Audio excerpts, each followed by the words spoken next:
Moving swiftly on, can you please give a warm welcome to Kevin, who's the next speaker.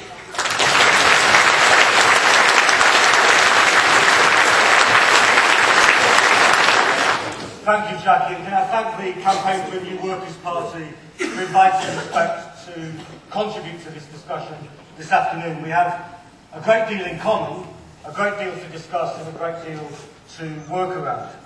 I'd also like to thank the organisers of the weekend event as a whole, which seems to me to have been a great success.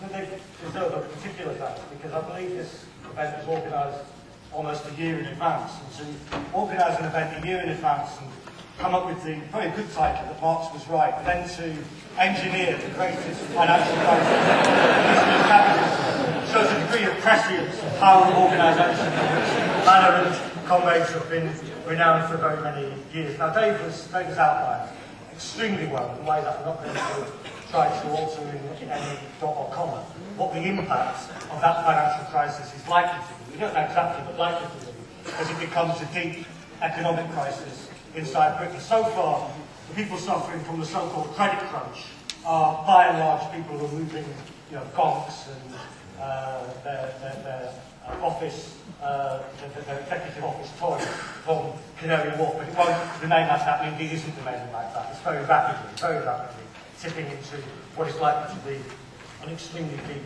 and damaging recession. The main victims of which, of course, are going to be working people in this country and working people in the poor across the globe.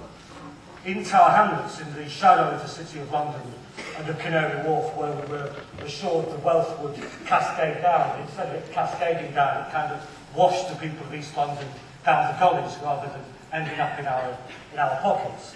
4 in 5 children live in poverty. The gap between rich and poor in Tower Hamlets is as it was in the 1860s and 1870s.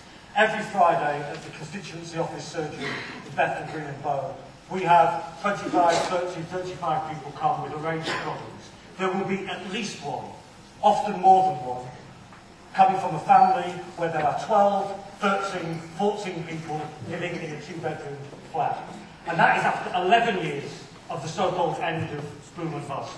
11 years in which we were assured there'd been the greatest or the longest period of expansion of British capitalism. That's before the ravages of the recession. So this discussion about how we can create a shield and a sword for working class people inside this country is extremely important.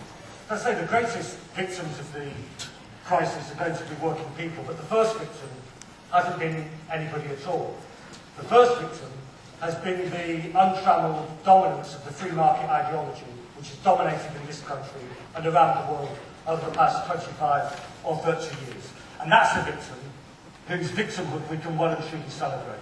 The epoch of Reagan and Thatcher, and following on from them, the New Democrats and the Blair and Brown, that whole ideological shift, the idea that there can be no alternative to free market capitalism, is at an end. Why do we know that? We know that because even New Labour, which is everything that Dave described it as, is now having to do things which it said only 6 months ago were impossible. 6 months ago we were told there can be no state intervention. The free market has to be let rip. Now, New Labour has to intervene. Not intervene in the interests of working people, intervening in a way which props up the capitalist system, which props up the banking system and so on, but doing things which it said was impossible. There was an exchange a couple of weeks ago between George Galloway, who I work with in Parliament, and Alistair Darling, the Chancellor of the Exchequer. George was ribbing Alistair Darling, really, about his past on the revolutionary left many years ago.